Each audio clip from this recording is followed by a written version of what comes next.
everyone. Welcome to Taqueando. I'm your host, Bill Esparza. And this week we are going to Puebla to try chiles en Nogada. Well, maybe I'll try some in Mexico City first, but I have tried them in Puebla. And I have to tell you, I have today with me a very special guest.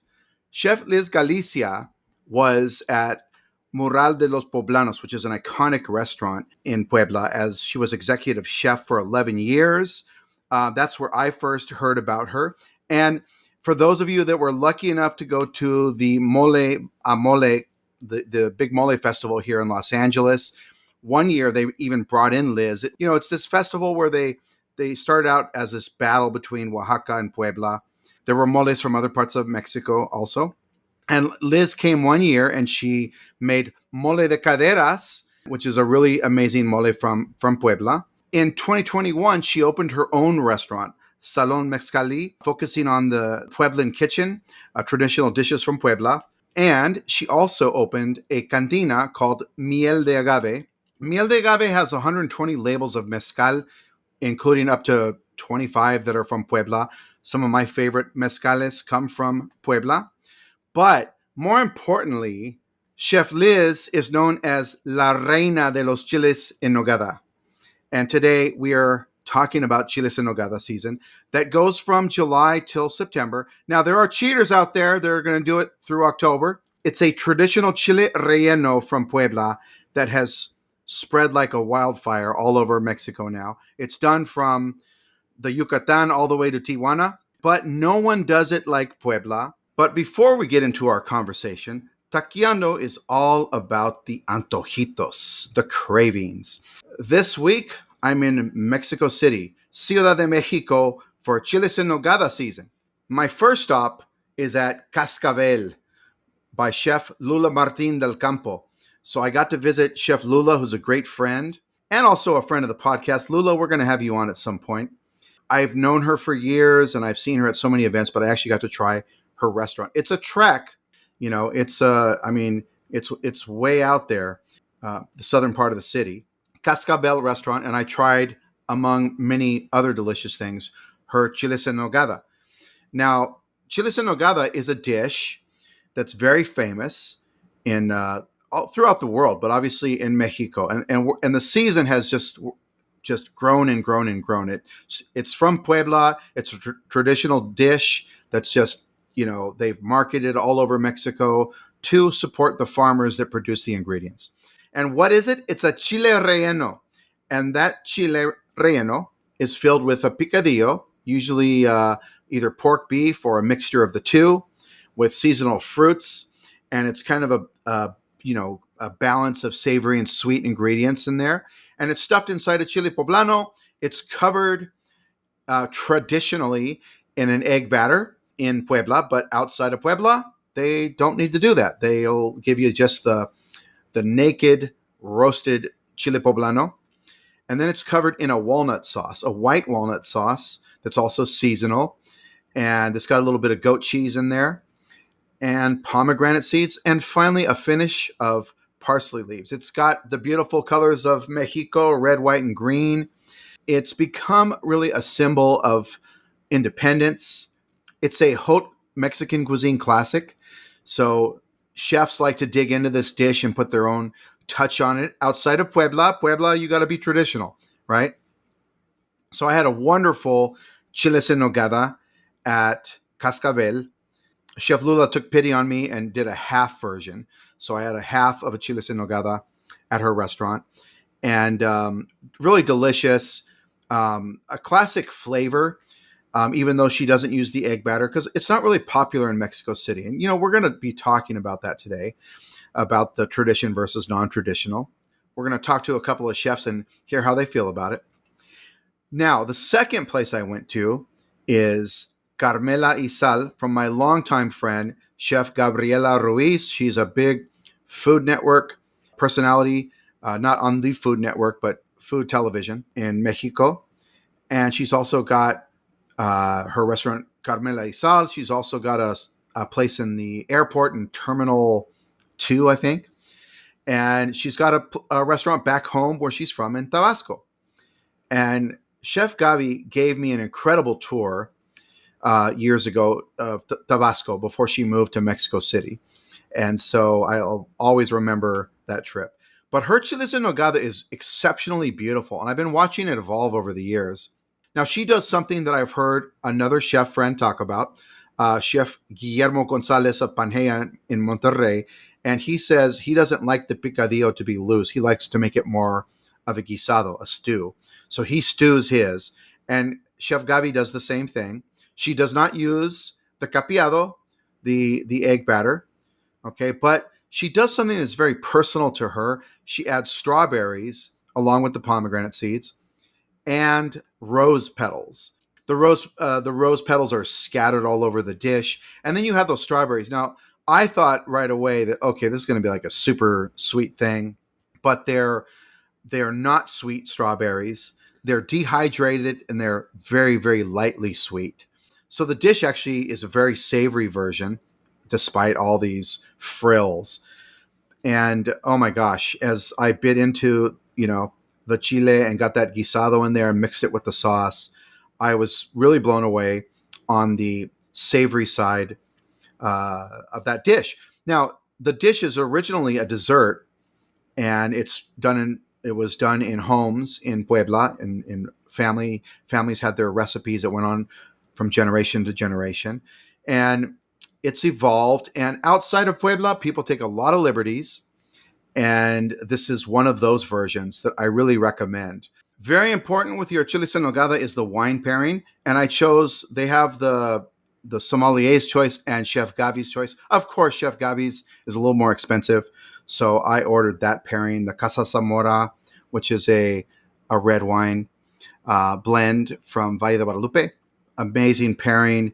Again, so many things to balance on this dish, and we're going to get into that more on the podcast today. Talk about the complexity of this very, very famous dish, patriotic dish, full of color and flavor and history. But you know what?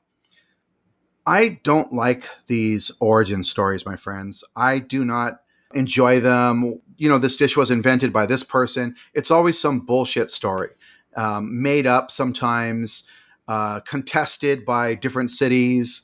And it's the least interesting thing, the history of the chiles en nogada. So if you want to learn about that, I recommend Wikipedia to you, okay? And we don't want to talk about that today because it's important to understand the contemporary, purpose and expanse of this dish, how it plays out today.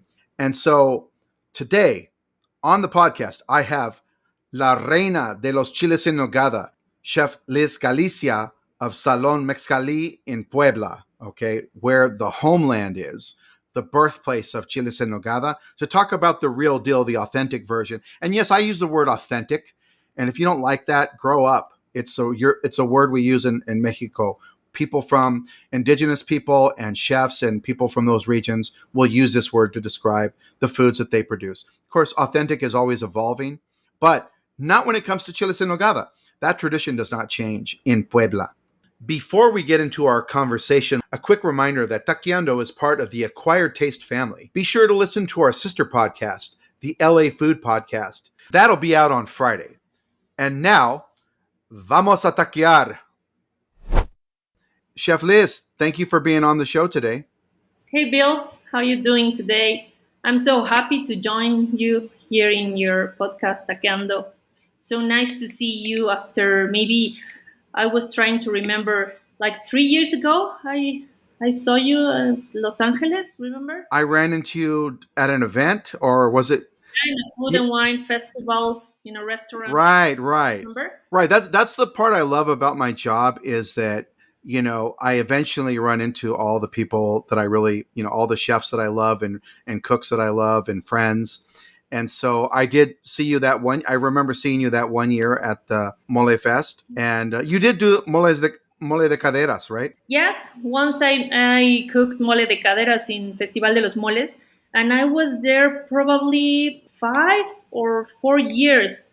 I don't remember, but one of them I cooked mole de caderas, and it was very interesting. I was there for that one. I was there for that one. Yeah, I probably saw you there a couple of times. Unless I was out of town, I usually tried to stop by that event, which is a wonderful event. And again, a lot of people that if people haven't been to Puebla, Mural de los Poblanos is an institution there. That is a very prestigious gig that you had.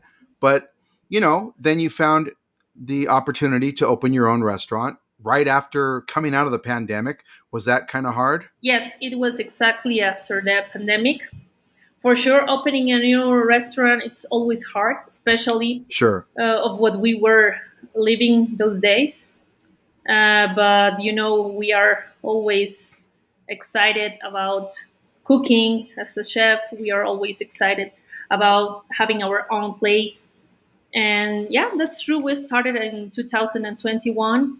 We're still here. We are in Analco, this place near downtown in Puebla. Yes. We are there. We have a very interesting Puebla's traditional food menu, and we combine it a little bit with another ingredients and local products, not especially traditional recipes, but trying to use all these interesting things that we have all around Puebla City. Now, you were doing the chiles en nogada at Mural for all those years, and you were the executive chef. Was that your recipe that you were serving there?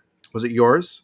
Not exactly. It was like a combination of recipes, like a combination of traditions, the family of the owners of the restaurant, what I know, what I learned around 10 years.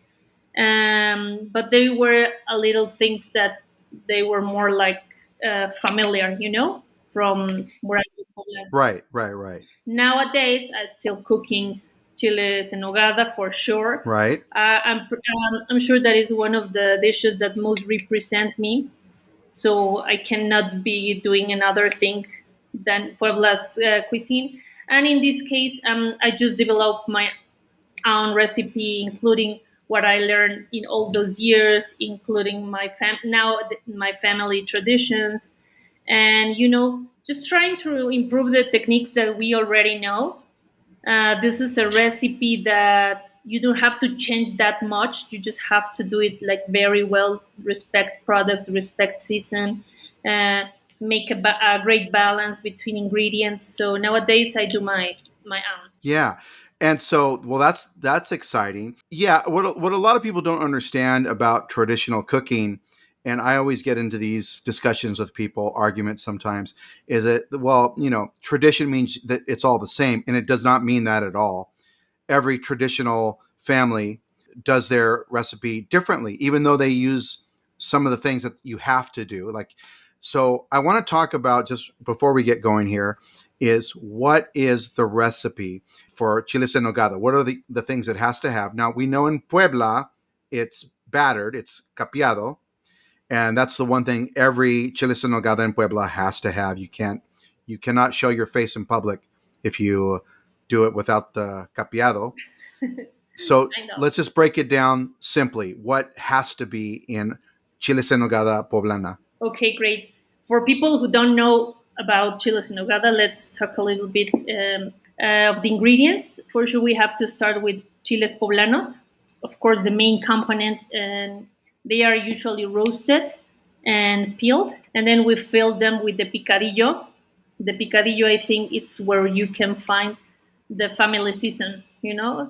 Right? I mean, the family seasoning. So this is filled with a mix of meats. Some people use just pork. Some others, like me, combine pork and beef. There we add almonds, raisins, tomato, garlic. We have also cloves and some other spices. And most important of all, the fruits. The seasonal fruits Right. from Puebla, from Calpan region. Is the name of where we have all these incredible ingredients. And then we filled this chiles with the picadillo. And something important is the battelet or the capeado. Yes.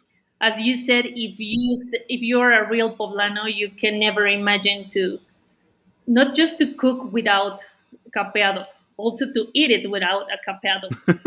Right. So it's kind of fun, but in Puebla there is no discussion about that. It's more like Mexico City and all around the rest of the country. Right. But in Puebla, we never discuss about that. It's our tradition. It's part of our roots. Talking about chile nogada. So even if you go to any restaurant in Puebla, I'm pretty sure that no one will ever ask about if you want it whenever you order it. They never ask. Right. No one offers the two like they do in Mexico City. Like, oh, we have the Puebla version and the. Yeah, we never ask that. Of course, including me, including my restaurants, we serve it. If you ask for a chile nogada without capeado, we can do that. It's no problem at all. We are not Right. just like, no, you have to eat it capeado. No, that's our tradition. Sure. It's kind of difficult that we as Poblanos change that, but we are not close to serve it in some other ways, Right. as without capeado or as a vegetarian option or a vegan Sure. option. Right. Right. We have other options that are not the traditional thing, but we can do it and we offer them also.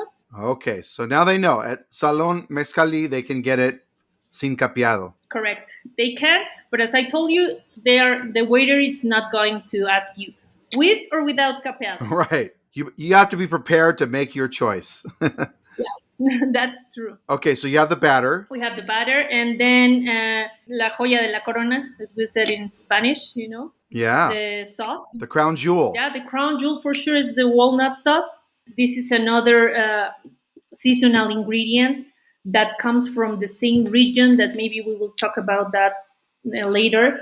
But it's part of the magic of this of this dish, because all the ingredients that go in your plate are seasonal. So it's very interesting. This is a sauce that it's creamy. It's not too thick. Of course, depends of in what in your tradition, in your family, in what you like. Sure. But at least it should be like that. We add some milk, cinnamon, cheese, fresh goat cheese that it's a little bit salty. Yes. And it gives some interesting flavor to the sauce. Some people add brandy, some others add white wine, Jerez, Yeah. Everyone add what everyone likes. Just to make it this thicker I was talking about, Yes. some people, including me, and it's something that grandma's made, Ooh. It's abuelita secret. We add some bread from last day. Okay. So they gives a good consistency to this sauce. Como migas. So something like migas, yeah, white bread. And well, as I told you, even in the walnut sauce or also in the picadillo, there we have different spices that Right. we use to make what we are looking for in the flavor. But it depends on you, on your recipe, on your tradition. But as I said, all these ingredients that we can repeat them. The chile poblano, the three kinds of fruits that I didn't say, but it's manzana panochera, pera lechera, and durazno criollo, a kind of apple, another variety of pears, Right. and peach, a variety of local peach. Those three cannot. Right. They're required. Yeah, they're completely required. The almonds, the raisins, the walnuts, and for sure finishing La granada. Yeah, granada. The pomegranate that it's important part to finish this dish, and what makes now it's now once again another important thing for us. Right. It's like Also in the season. Yeah, that it's like a representation of Mexican colors in this dish. Sure. Yeah, and then what about the sprig of parsley? Do you add that, or that's something again that restaurants are doing outside of Puebla? I do it, and I really think that it's a very important ingredient. Yeah. In the final taste of everything together, especially when you are pairing with a good wine. Right. And the picadillo is not a finely chopped. it's loose, right? Yes, most of them. It depends on what you like, but it used to. Okay, but some people will do it more ground, like finely cut. Yes. Well, whenever you do that, even these kind of fruits are like stronger than the common red or yellow apples we know. Yes, right. They have a big flavor. Yeah, you still need to have at least some size to not to lose them. We want to have like fine pieces of everything. Right. When you cut into the chile en nogada, you want to see the pieces of fruit. Yeah, sure. Not to see like everything together like a paste. Just brown. Yeah. And it happens. Let me tell you. Yes, that makes the Pueblans mad Sure. when that happens. Another thing that this has become such a fine dining dish. We talked before this. We had a little phone call. One of the things we agreed upon is we're not going to talk about this stupid history that everybody does every time they talk about chiles en nogada. It's very boring. Yes, we know the origin and we know these stories, but I think today we're talking more about chiles en nogada today, how it's really such a big cultural celebration of Mexico that leads up to independence. And it's become such a chef dish, right? Every chef in Mexico does it during the season, just about, even the ones that hate it. Yeah, yeah, that's true. That's completely true. And I have talked about this topic with some colleagues that they really don't like to cook the chiles en nogada, but their guests asked for it, so they have to. Right. If you want to make money during the season, you better have it. That's Chef Edgar Nunez of Sud 777 hates chiles en nogada. I saw him go off on Twitter at least more than maybe he does it every year. Talks about this dish, but he's like, but you can try it at Comedor Jacinta, his place in Mexico City, because again, his customers asked for it. But this dish, it's a home cooking dish, right? It's a home cooked dish that is from families. Yeah, it's a home cooking dish, but I think nowadays we had elevated this dish to a restaurant dish, even a fine dining restaurant dish. You can find chiles en nogada everywhere, and it's kind of fun sometimes for us because Yeah. there are restaurants that don't serve Mexican or poblano food, but they do serve or they do offer chiles en nogada during the season. You know, Right. So there's like an Italian restaurant in Puebla, it but they're happens. gonna do chiles en nogada It for happens. It's for the that. season.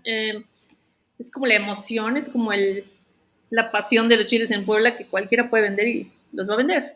Yeah, everybody wants it, even if they're going out for pizza or they're going out for French food or whatever, Brazilian barbecue. I That would hope be no, funny. but it happens. It happens, and it's part of this. How do you say euphoria? Yeah. Well, actually, it's the same word in English, euphoria. So that's exactly what I want to explain. This is like an euphoria, for this dish, including locals and including tourists, because Right. people come to Puebla to eat chiles en nogada in this season, even if they sometimes don't know too much about the city. Yeah, they know the dish. The dish is very famous. It's unforgettable visually. This just bold green chile with the white sauce and the pomegranates on it, and the way it's usually a big chile, so it's like like you said, it's been elevated to be this main dish where it used to be a humble dish people did during the holidays. Was it a holiday dish? It's a summer dish. I've heard of its origins also as a dessert. Is it more of a dessert dish or it's a main dish in Puebla during the summers? No, nowadays it's completely a main dish, but some people said that it used to be a dessert, that it started like a dessert. Probably it could be right because of the ingredients, because of the sweetness, especially because of the sweetness, the fruits, the walnuts. So when you were young, did you see this much promotion around Chiles en Nogada? I don't remember that the promotion was like now. Right. I always remember about chiles en nogada, especially because my grandma used to cook them. My father loved walnuts. We were always peeling, the walnuts at home. So I am very familiar with the season, but not as now. What was her recipe like? What was her recipe like? My grandma used, for example, in the sauce, in the walnut sauce, white wine. I remember that a lot, and I don't like to use white wine. I think it goes better with Jerez. Okay. Then she used to blend a little bit more the sauce. I prefer it a little bit thicker. Of course, it was capeado. Of course. And what I remember the most is that it was, and still I think still it is, for people who's still cooking it at home with the family. It was like a celebration, you know, all Yeah. the family together, a lot of people doing something of the preparation. Then probably they would cook it just once in the season, but a big amount of chilies. You never. Right. So this was a whole family event. Everybody helping prepare. Yeah, and family and friends, because I remember a lot that my grandpa probably said, we are making, I already told everyone that you're cooking chiles en nogada, so Juanito wants 5 and Perenganito wants 10, and I already invited someone else. So instead of doing 50, we have to do 80. Right. Right. It's almost like tamales season. Yeah, something like that. Tamales, we have them all the time, and it's also Right. a celebration dish. But this is like, I don't know, it's more interesting Yeah. just because it's a seasonal thing. We don't have it all the year, so we enjoy it a lot. Right. Right. And so obviously that's changed a lot. And for you, when did you notice that the Chiles en Nogada season was shifting from just a local promotion to more of a national campaign? I mean, I remember seeing billboards driving into Puebla advertising the season, but I didn't see at that time, say 15 years ago, people having chiles en nogada in Tijuana, in Monterrey, in Guadalajara, all over Ciudad de Mexico. So when did that kind of shift? When did that change? Do you remember around what years that was? Okay, I don't know exactly when it was, but probably like around 15 years ago, between 10 and 15 years ago for me. Yeah, It was like a big impact. You know, globalization influences on culinary trends nowadays. sure. I think chiles en nogada are getting there. And it's a very powerful symbol of Mexican identity.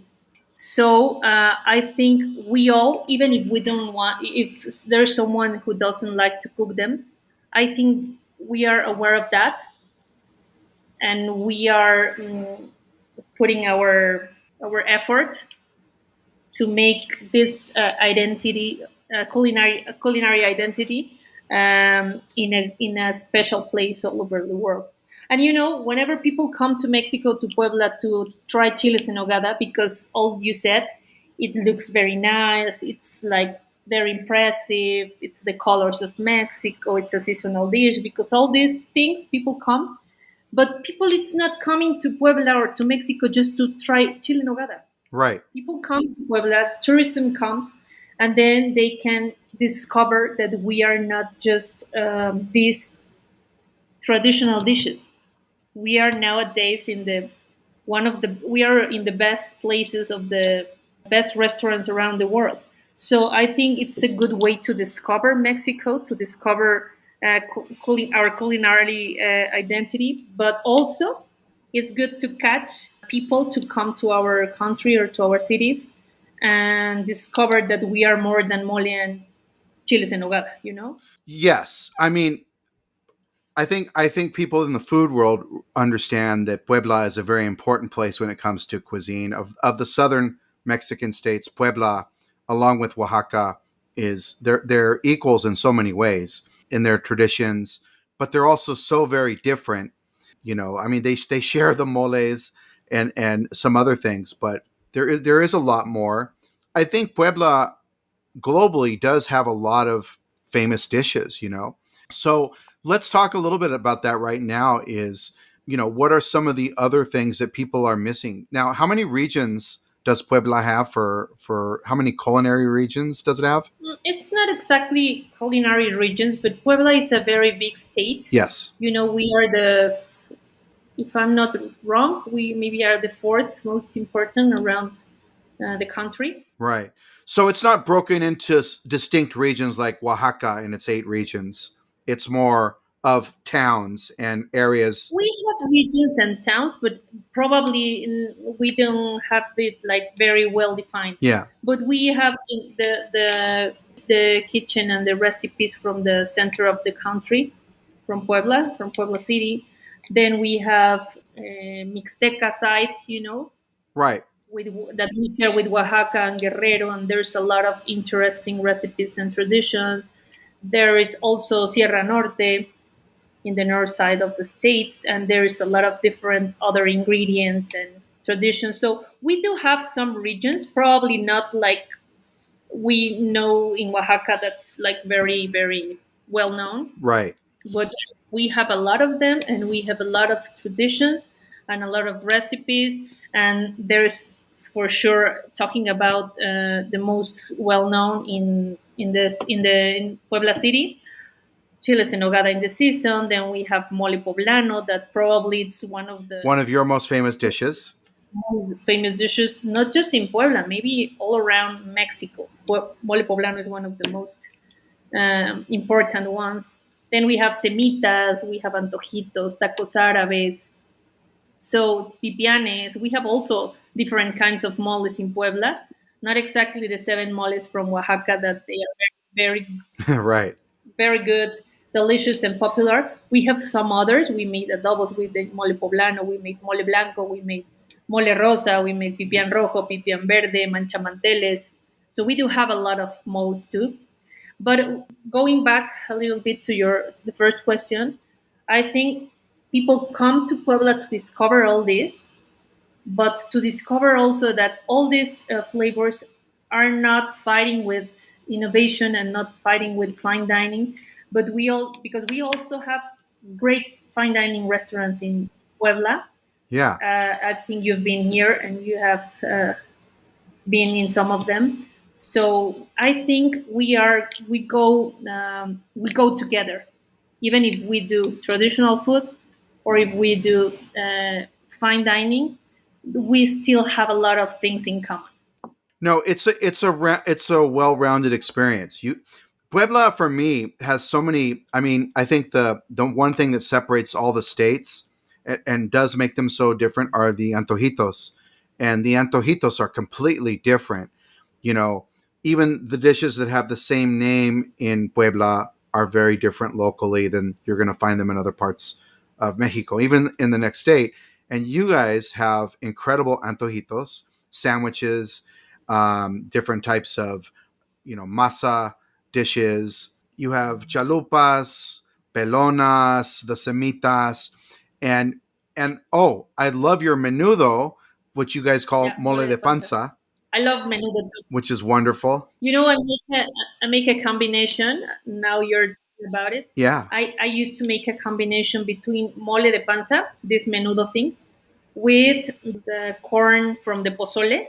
yeah, So you have the pozole corn with the menudo in the same mole, and it's amazing. yeah. It sounds amazing, and there's just so many things to explore. And one of these times we should have another. We could have another episode here just on the gastronomy of Puebla. Puebla, yeah, sure. But we definitely want to stay on our the chiles today. But I spoke to, we were talking about how it's spread all over Mexico, and I was in Ciudad de Mexico this last week, and I even saw, the chain wings, like a chicken wing alitas type place, and they were selling chiles en nogada. I told you. It's crazy. And fonditas, Everywhere, comedores, all places. restaurants, everybody. It's out of control. And I was speaking to Chef Gabriela Ruiz, and she said in Tabasco she didn't grow up with those, that they didn't have them when she was young. But one time her mom wanted to make it because maybe she had read about it or heard about it, and she actually had to use cream cheese and strawberries because they didn't have the goat cheese, and they didn't have The pomegranate. pomegranates. So, she kind of does a tribute to that in her restaurant, Carmela y Sal, honoring, because she uses strawberries, and she doesn't do it capeado. But some of that just comes from the fact that she didn't really grow up with that dish. Do you like a chile that's a little bit more spicy? When you're making your chiles en nogada, do you like it to be a little bit more spicy, the chile poblano, or you want it to be more neutral? Does it matter? Personally, I prefer it spicy, and it matters a lot because there's people like me who like spicy and enjoy it Yeah. most than if it wasn't. But there's also people who don't like, and even if they find something just a little bit spicy, they don't want to eat it. But you know that even if we make the correct process by cleaning and peeling, and taking out all the seeds and the vines, sometimes it's not about you. So it depends on each chili. We cannot make sure that they are not going to be spicy, or they will. But personally, I prefer it a little bit spicy. I think Yeah. it's better, and it goes very good with the sweetness of the rest of the recipe. Right. So this is always a thing for me personally. I remember the first few times I ate chiles en nogada. I've had it in Puebla, but I've mostly had it outside of Puebla in different Mexican states. And I remember having chiles en nogada at Isote by Patricia Quintana when she was still alive. And I loved it there. And I had it somewhere else. I don't remember where. And I went home. I enjoyed the dish. It was very tasty. But when I went home, my stomach didn't feel so great because I feel like it's a very hard dish to do, to balance all the sweet and savory and spice, and the ratios of everything. I think chefs enjoy it because it's a complex dish to cook, and it requires a lot of balance. So for you, what is the key to a great chiles en nogada? Okay, so I think there's a lot of important things to make sure that we are having a very good chile nogada. For example, yes, the quality of the ingredients, they must be fresh, Sure. and they must be the seasonal ones. I'm not fighting with people that cook them without the ingredients from Puebla. They can. You always can. I've seen what Gabi Ruiz is doing, and I think it's completely valid, completely good to try different things. Sure. But then, if we are talking about the traditional recipe, they must be fresh. They must be a good quality product, and from the season, of course. Then, as you said, the balance of the filling, picadillo should have a good balance of savory and sweet. The mix of meats, the fruits, the spices should complement each other without overpowering the others. All of them are important. Then I already said the consistency of the nogada. I think that's very important. Right. Should be creamy, not too thick. Should be like they should coat the chiles well without being overly heavy, and not too soft. Like, Right. Not a runny sauce. yeah, sometimes you can see a runny sauce all over the plate. And another important thing, the seasoning. It should be a proper seasoning. It's crucial because spices can change completely the Right. the recipe. Talking about seasoning, you have to take a lot of care. Yeah, that's completely true. Because as we said, we don't want any ingredients to be dominant, you know? Yeah. And garnish, of course, the pomegranate seeds are not just to make the dish look nice, you know? Oh, it's the flavor. I always make sure I get a pomegranate in every bite. I want it in there. Yeah, it's a good flavor and it goes well with everything.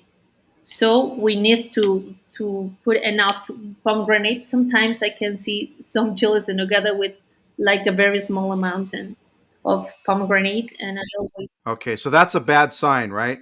well, it's not going to be just pomegranate for sure, you know. So it's very important to have the enough pomegranate so you can find a little bit of it in every single bite. So important. And finally, I think we have to talk about this. One of the most important things to talk about it's about temperature.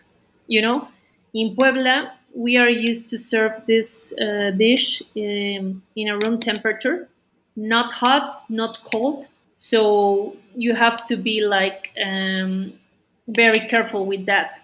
I've seen some places in Right. Mexico City that serve the dish cold, you know.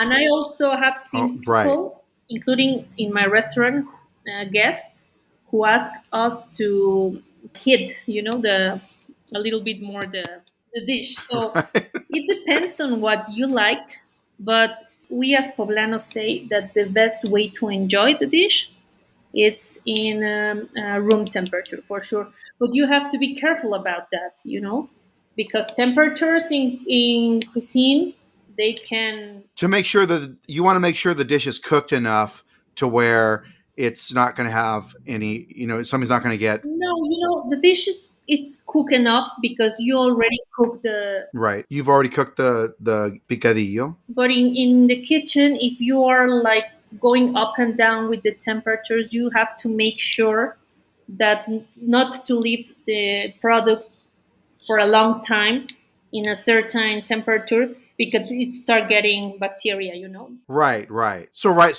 this is the issue, right? Is that because everything is cooked at such a low temperature, ingredients may have been sitting around for a while and are getting cool and are subject to possible bacteria and things like that. Correct. We just have to be careful about that. Sure. But it's I think it's the best way to enjoy the dish. Yeah.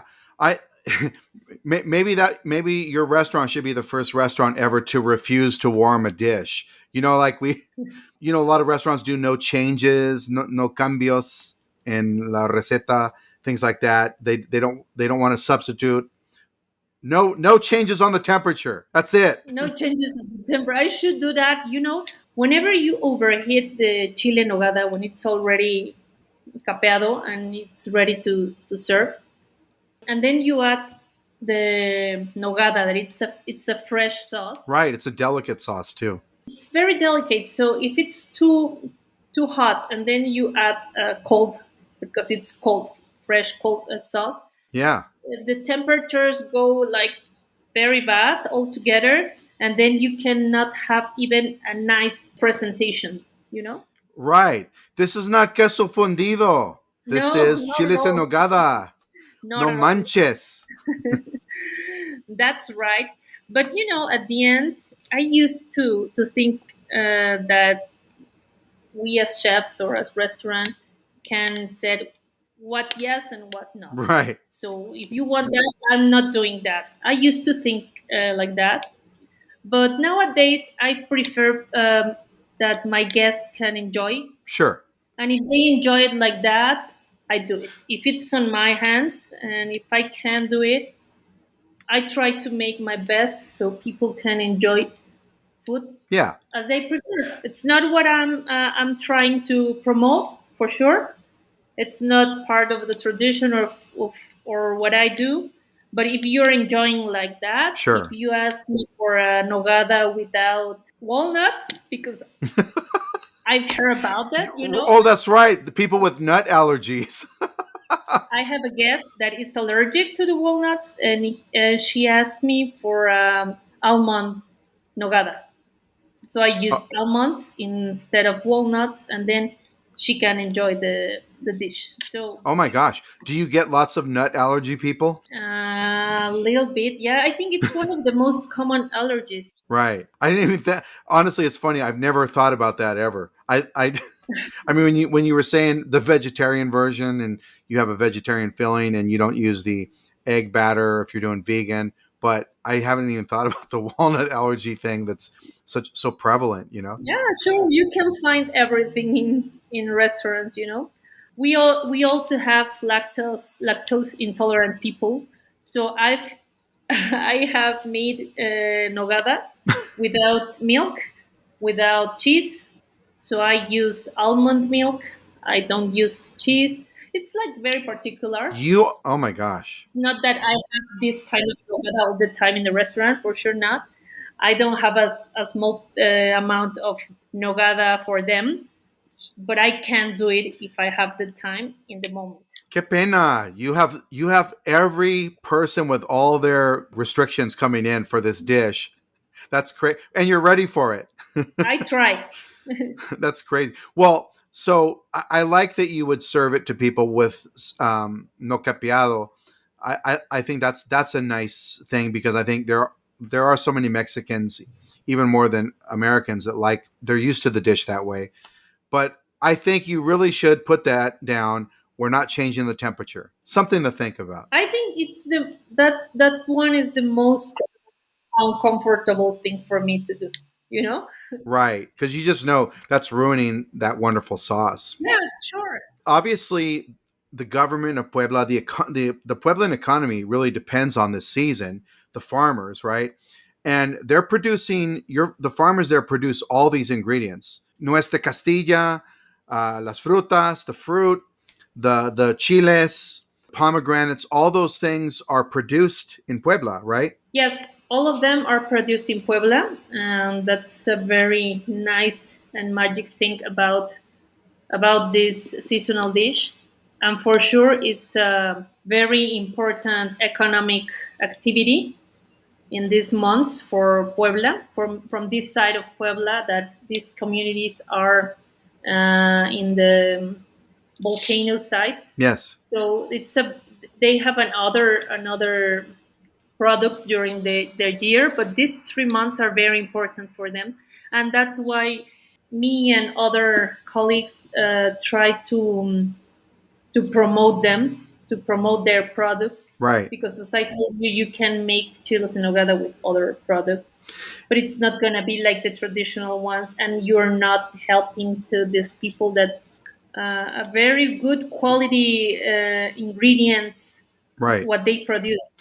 Yeah, and so when they're doing chiles en nogada in Ciudad de Mexico, Tijuana, Monterrey, they're buying those products. They're shipping the products nationwide, right? I don't know if everyone, of course, I don't have that information, but I do know that there's some chefs that are trying to take all the ingredients from Puebla. Okay. And I'm really happy about that.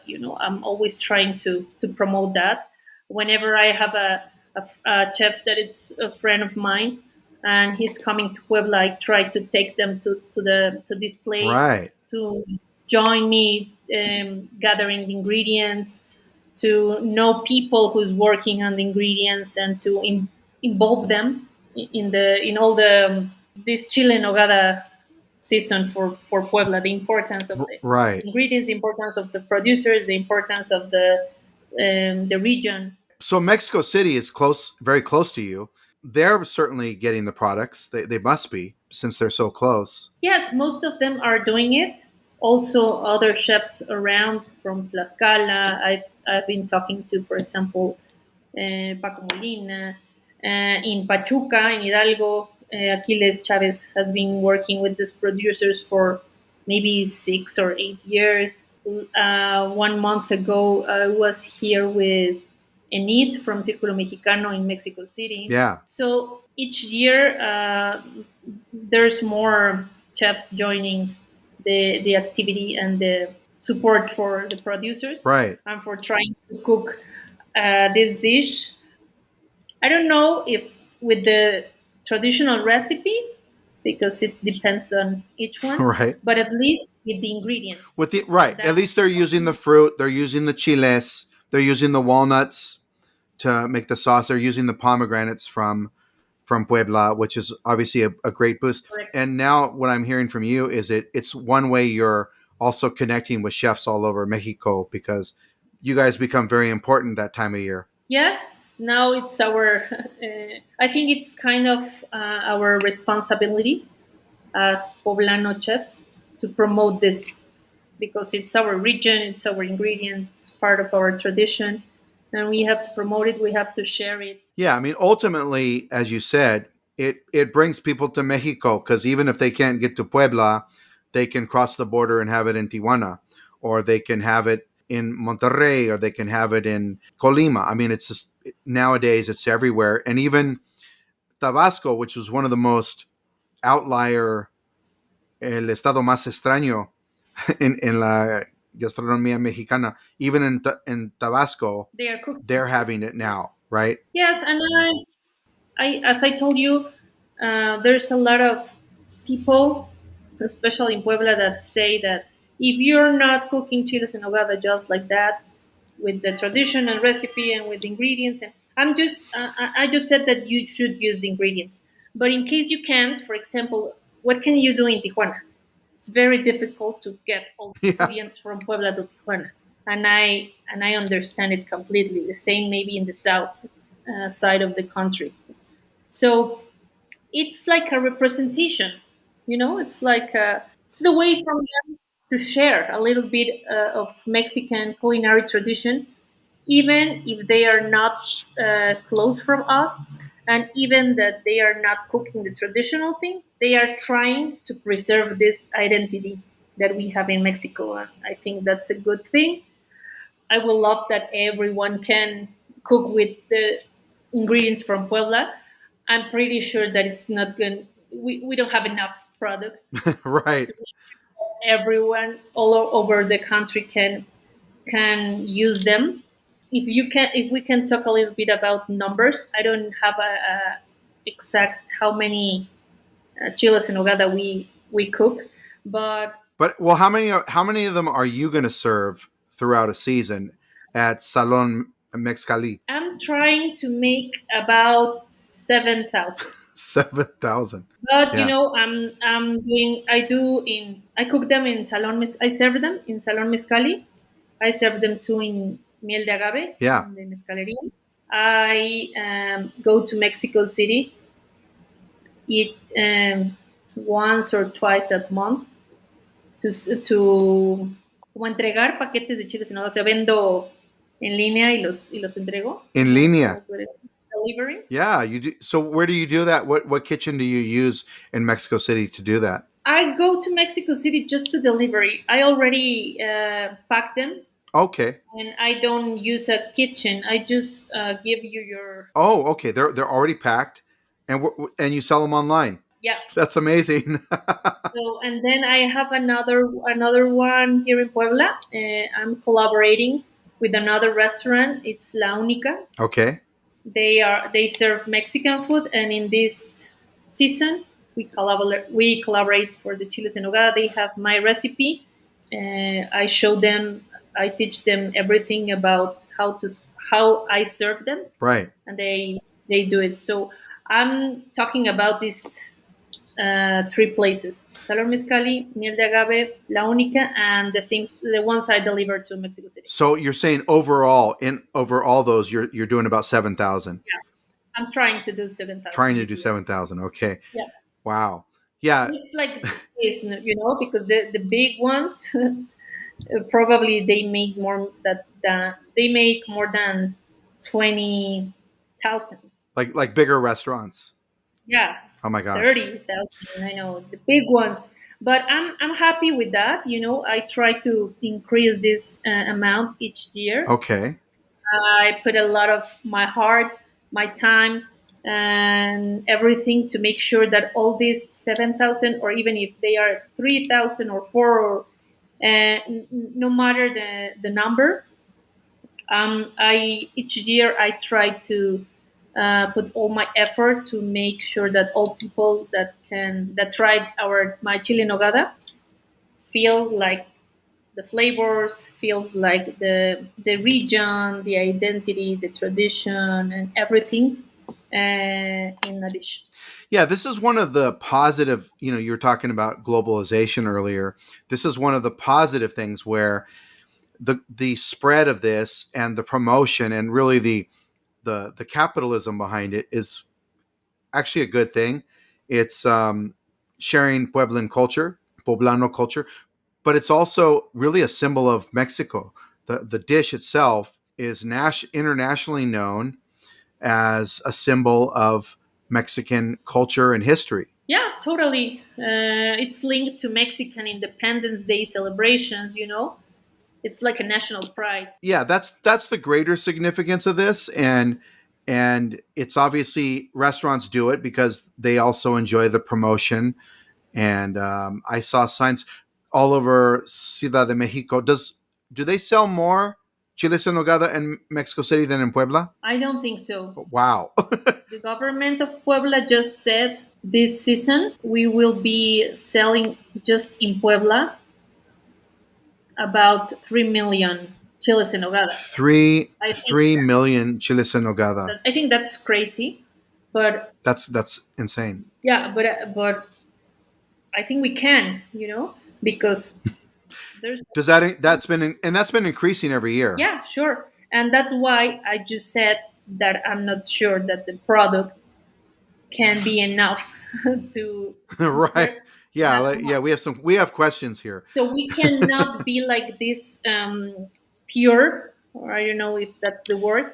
Right. That It's not at some point it's not yeah, sustainable. it's not sustainable. I cannot say if you want to cook chiles en nogada, you have to use the ingredients from the local producers in Puebla. If not, you cannot call them chile en nogada. I think Yeah. it's kind of difficult to say that because I'm not sure that we can have the enough product for that. Yeah, right. And there's a restaurant here in Los Angeles called La Casita Mexicana. Do you know the chefs No, no, I don't know. or heard of this restaurant?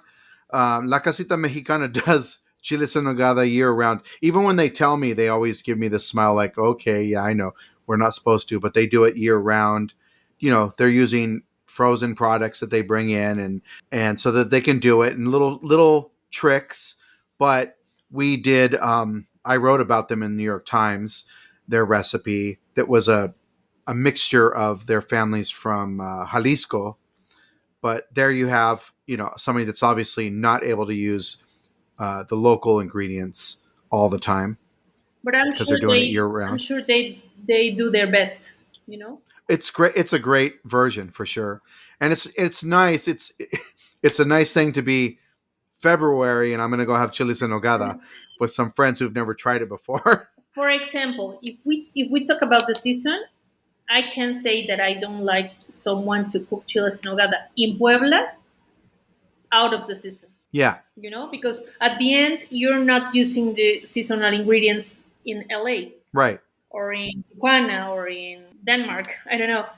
So you can cook the same way this dish any season.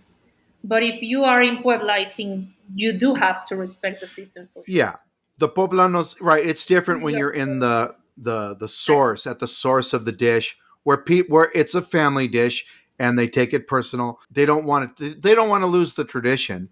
You know.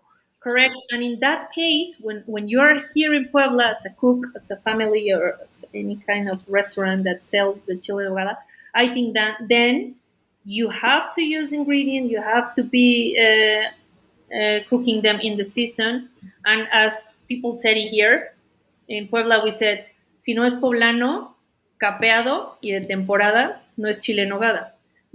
I think that's true if you're in Puebla. If it's not bottled, if it's not in the season, and if it's not poblano, it's not a chile en nogada.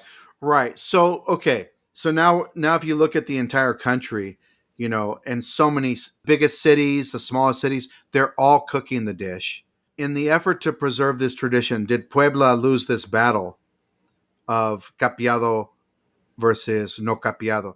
Are outside of Puebla, are there more chiles en nogada made that are not no capeado than the ones you make in Puebla? Well, I don't have the answer for that. I haven't traveled that much in this season to other places, but if we talk about Mexico City, Yeah. in Mexico City, I think Poblanos Right. will lose the battle for sure because everywhere you find them without the capeado. But it's part of the tradition there. It's part of what they like. Personally, I really think that the flavor of the capeado Yeah. it's very interesting and it's part of the recipe and it's completely different without it. Yes, it is. Also, the tradition in the Yes. Barroca cuisine. Very poblano from from the nuns and from lots of years ago. Capeado was a very important part of a lot of recipes, and it was like for rich people, for important ones, because it was like covering them with gold, Yes. and no everyone had the opportunity to do that with their recipes. So I think it's a little bit part of the recipe, this importance of the dish. To remember that period, because you're right. So many recipes come from that era, the Baroque, this Baroque era, and also desserts, sweets. I mean, Puebla has some of the best Mexican sweets, Yes. anywhere in Mexico. So, yeah, I agree. It's funny though that there's so many versions that don't have it. Now, let me ask you this: an honest question. Forget about tradition. Which version do you like better personally? Capeado or no capeado? For you, if you're just like, I'm gonna enjoy this. Capeado. I've never had a chili nogada without the capeado because I think it's not the same flavor. So you won't And even go that. You don't even no, go there. no, I never. Let me tell you something else. Just for the presentation of the dish, the capeado help the nogada to stay there, and it looks better. Whenever you, Yes, I know what you're saying. Yes, it doesn't run off yeah, like the other all ones. the chiles en nogada that I can, most of them, if it's too creamy, it doesn't happen. But most of them in Mexico City, whenever they add the sauce, everything it's out of the chile. It just falls all over the plate. Yeah, It looks it nice. looks it looks okay. It looks different. Okay, it looks nice, but Chef Liz is getting angry when she sees that. She doesn't want I'm it's. not getting angry. Never. I just No, I know I you're just prefer it you're not an different. angry person, but you're like, that's ugly. I don't like that. I never said ugly. Tan feo. That's a very important thing. I always fight with my small kid and my 8-year-old because whenever he don't like something, he said that looks ugly, mom. Never said ugly because remember someone cook it and someone Right. make an effort for that, and it's sometimes easy for us to say no, it looks bad, it looks ugly. I've heard a lot of words that you will not like to hear. Yeah. Also, if Yeah. if you are la reina de los chiles en nogada, you cannot be seen on Instagram eating a chile en Doing nogada, chiles en something like nogada that. without the capeado. You that can't Now, happen to you. now you're talking again about La Reina de los Chiles en Nogada. It's very fun because it started like a joke. Yeah. We were joking about La Reina because people here, especially my friends, some common guests, and also my partners, they like the dish and they say, "Come on, this is the best one," as everyone said, because Sure. everyone in Puebla has the best Of recipe, course. Of and my course. mom Everyone's is the mother, best. everyone's grandmother makes the So best one. exactly the same. People around me said yours is the best. We love the flavor. It's a very thin capeado. It's amazing. We love it. No, you're the queen of the chile nogada. You're la reina del chile nogada. And it starts just like that. Right. Then we start using the name, Sure. and I nowadays I feel a little bit more comfortable. First, at at At first I first, it was chili embarrassing. yeah, for sure. I still feel embarrassed about that sometimes. But then I said, okay, if you want to use, if we are using this name in our marketing and everywhere, Right. I have to respect this name, and I have to be. We have to be more aware of the importance of what we are saying, Yes. and we have to traduce this to an amazing experience whenever someone eats this chile en nogada. Yes. If you're gonna wear the crown, you have to live up to the expectations. For sure, and it's kind of difficult, but we work every day to make sure that the name goes with the dish. Sure. And you've earned it. Look, if you were at El Mural de los Poblanos for 11 years, you've earned that title, you know? Thank you very much. I really respect the title, and I really work hard to make sure. Yes. Everything you're telling me is a testament to that for sure. Why do chiles en nogada? We've talked a little bit about it, I think, but why do chiles en nogada matter so much in 2025? It was a family dish. It's now become very popular, and even to a point where at some point, there's not going to be enough ingredients to keep it authentic all over the country and all the places it's being served. But what's the bigger story of chiles en nogada beyond the economic benefit of the state, beyond the cultural importance of it? Is there another meaning for you personally? I think the most important meaning about this recipe is the like the seasonal awareness, you know, because that's what cooks are looking for nowadays. And this dish is like one of the best examples of this, of caring about region, of caring about the ingredient, of course, caring about the season. So if you ask me, I think that's the most important thing. And then, as you said, it also goes the patriotism and the roots and the heritage and the flavors and um, the sales, of course, Yeah, the that's importance of the right. sales because that's Oh, it's great for the restaurant business. It's great for the restaurant business. amazing. It's our best season in Puebla. We are very thankful for this season. But I think it's more about the product. Yes. I love that you said that because, here in California, obviously, we have every chef does seasonal food, but we don't have seasonal dishes. We have seasonal ingredients, and the chefs will create dishes or they'll substitute certain parts of a recipe for seasonal ingredients. But this brings everything together. It's commerce. It's a restaurant promotion. It's the best restaurant. We have restaurant weeks around the world. This is restaurant months, Yeah. and it's seasonality with a cultural significance that has a beautiful dish that's been around a long time and will continue to be around in the future. So I think I love that answer. My last question for you is: what do you hate most about Chiles en Nogada season? I hate a lot of things and I love a lot of things, you know. it's it's it's such an interesting season.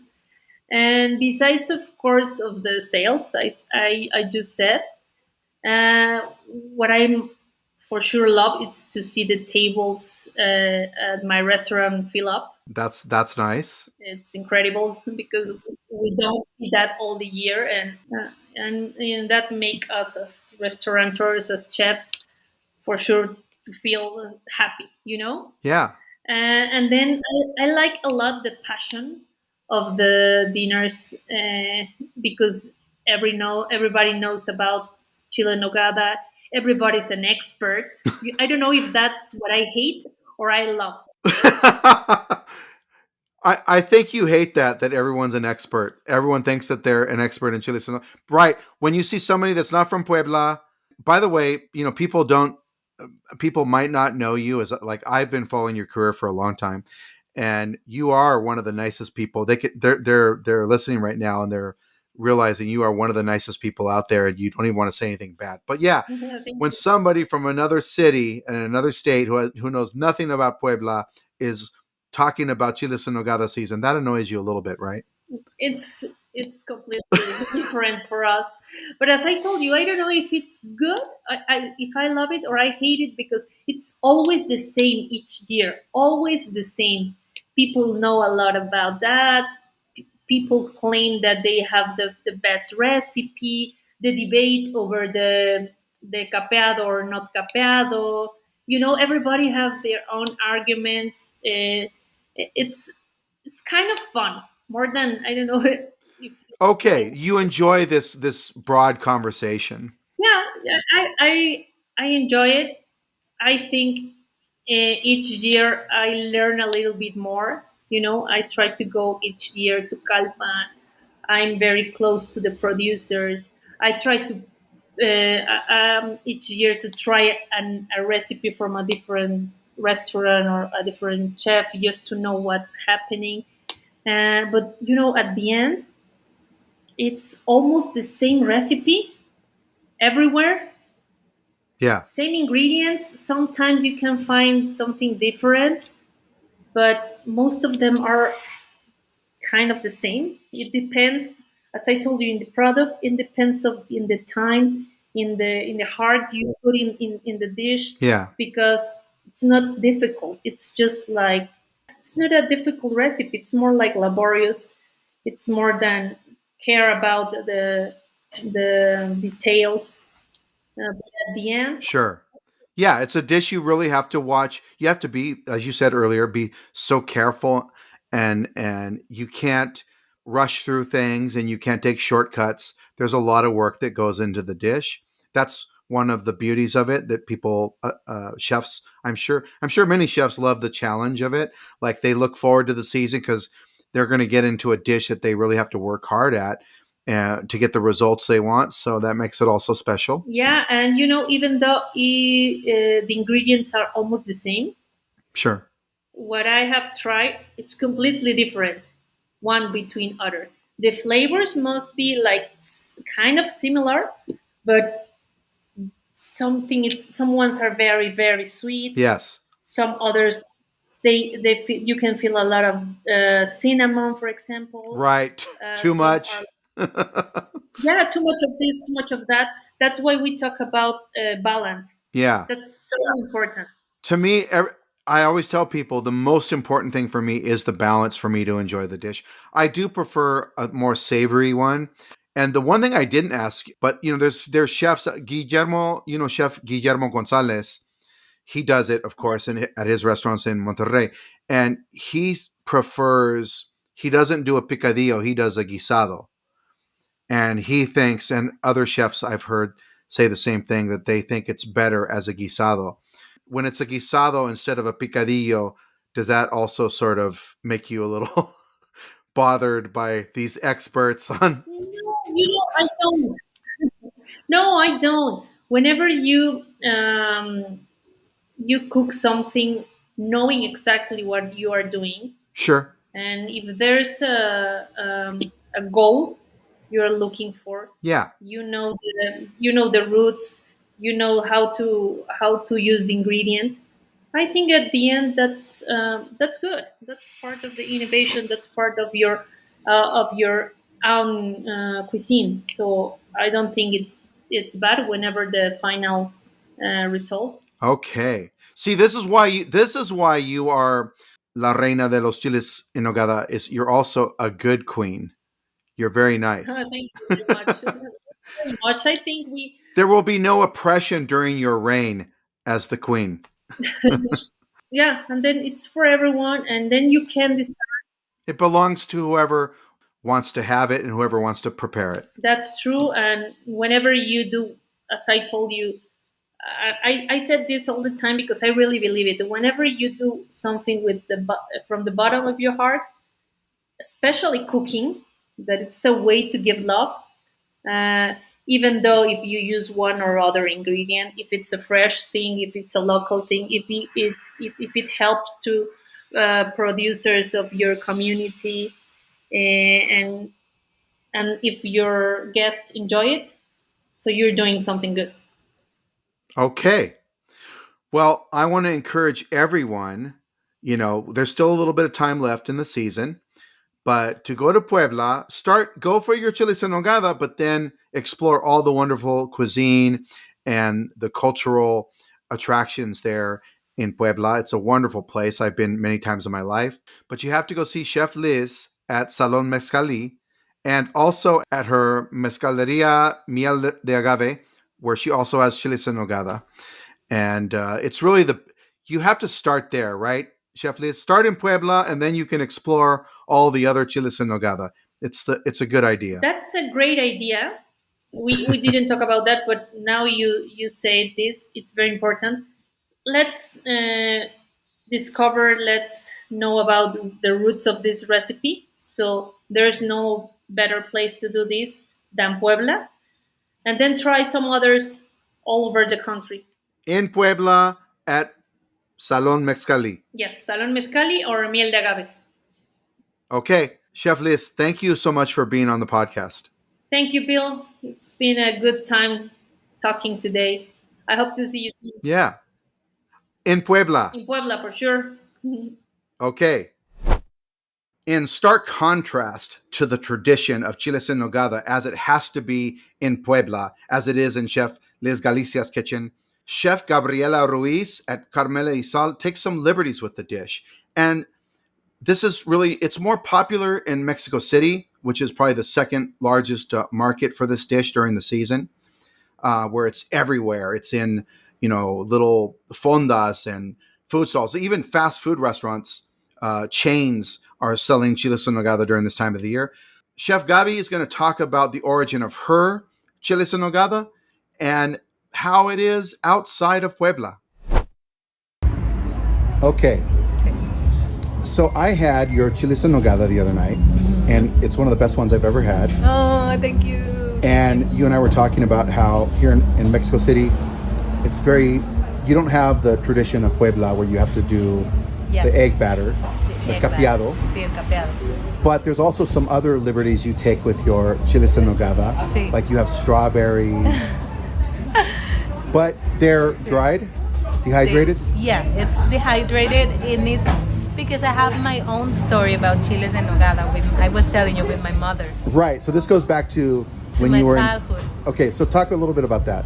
My mother, one time it was Christmas, and she said, I wanna have chiles en nogada for this party. So we were okay, because we don't used to eat chiles en nogada. Right. Tabasco was one of the states that did not get touched by the promotions and the campaigns. Yes. And then, she made this chile with the fruits she found out in the season, which is not season for that special fruit that you can get in Calpan, in Puebla. So she went to the supermarket, got some pears, peaches, and she made this stuff. Then she bought one nuez pecana, the normal one, the regular. How do you call them? Pecan. Pecans. Some pecans, and then some cheeses. So she made this sauce, and then there was no. Wait! Not cheeses. Queso Philadelphia. I mean queso Philadelphia. Philly Somebody's cream gonna cheese. Kill me up there. So you heard it first here. Yeah. So she made the nogada with those combination of ingredients, and then at the end she didn't find granada. How do you say granada? A pomegranate. Pomegranate. So she took some strawberries and chopped it and topped the chile en nogada with some strawberries. So that's my approach to a chile en nogada. And Qué horror. ¡Qué horror! No, but it was. I bet you it was delicious. It was delicious. Philly cream cheese, strawberries. Fruit and meat, and we had a great Christmas with those chiles en nogada. So after that, I didn't want to make chiles en nogada in Carmela y Sal, because I was afraid, because I didn't have that tradition in my family. So I started to read, to eat, and then make my own. But I always put strawberries or something that reminds me my mom's recipe. Right, but in recent years, chiles en nogada is something you kind of have to have, right? Yeah. Your restaurant it's a big boost to your restaurant during this time. It is. It's we make a lot of stuff del relleno. I can tell you amounts, but almost in total 3,000 toneladas de relleno. 3 tons. 3 tons of the stuff for the chile. So that's a lot. Wow. See, because everybody wants to eat chiles en Nogada this season. Right, and of course, when the season comes, there's a lot of competition I know. because it's even in wings, a fast food chicken place. Every fonda, Yes. every restaurant, like Yes. even restaurants that aren't good have it. Yeah. So you're competing with that. Yeah. And so yours has rose petals. See? It has dehydrated strawberries. Yes. And then you're doing something also that I heard our friend, Chef Guillermo Gonzalez does, is Sí. he doesn't do a picadillo typical. Yeah. He does more of a guisado. Well, it's a guisado, and then we hand chop it, and then we make a sofrito, a very conscious sofrito, and then we put all the meat inside. We left like many hours to slow cook. It's almost like a puree. It is. Yours. It is. Yeah. So, and what I was amazed by is it with rose petals and all the stuff, all the strawberries, the pomegranate seeds too, and the Sí. nogada, that yours trends more savory. See, I like to put salt in the nogada. In Puebla, there is no salt in the nogada. Well, at Right. least in my mother-in-law family, they don't use salt in the nogada. But I like to put salt in every preparation. So I have I don't know, like a more conscious plate. I don't know how to explain. What does your mother say? What does your mother-in-law say about your chiles en nogada? It's not the real chile en nogada, Gaby. Esto no es un chile en nogada. But this is the beauty of being in Mexico Yeah, City, it's the is that beauty. you're not bound by the traditions of Puebla. Yes, we are in Mexico City, and also one thing I learned from that recipe from my mother, it's that you have to in one plate you have to search the balance. Right. The balance is super important. Tradition is important, but also balance, and you have to taste and try a lot of chiles en nogadas, and then create your own way. And you've made a spectacular one. I had it I had it on Monday. Mm-hmm. It was absolutely amazing. Thank you. And I had it with your wine pairing. What was the wine that you have? What's the wine you paired with it? We have 3 different wines, and I like to think about a relationship. It's a red wine you chose. It's a red wine. Yeah, and I thought that a Chile en Nogada was a lady, and then the red wine was a boy, and I was thinking about this, loving affair. Yes. So I like to imagine things like that when I drink, when I make a pairing. So that's my pairing, the chef's pairing. Yes, I know you have a very a narrative approach. Yeah. And a musical approach to your cooking style, and it's part of who you are. I have a question for you now. What's that? If the Chile en Nogada was a type of song, or maybe a song, which one would it be? Let's see. A chiles en nogada as a song, something a little sweet, Yeah. but also edgy. Edgy. And I agree. Okay. I'm gonna say Isley Brothers, "Living for the Love." Oh wow! Love it. Do you know the song? I know the song. I love it. Can we? "Living for the Love of You." Yes. Love it. I think you should put that on your. With headphones. That would be awesome. I went to a wine tasting Uh-huh. in Valle de Guadalupe, Uh-huh. Concierto Enólogo, Uh-huh. See, I and know they it. have a playlist that has a QR code on the bottle, and there's a Sí. playlist that goes along with Beautiful. each wine. Beautiful. And it's not just one song; it's a bunch of songs. But are you thinking Sí. of doing that I would love to. this I'm season or thinking- next season? Next season. I think I have some music friends. I can tell them to maybe create a song inspired in chiles en nogada. That would be very nice Yeah, to have your own song for the chiles en nogada. a corrido. Un corrido. corrido tumbado. No, definitely will be a sweet song. That's why I thought With the contrast. there's no one sweeter than Ron Isley. Yes. The voice. Yes. Y llegaron los tacos. Sí. Obispo. Gracias.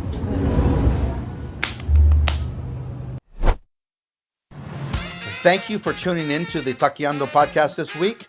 And be sure to tune in next week for another episode. And please leave us a rating or review wherever you listen to your podcasts.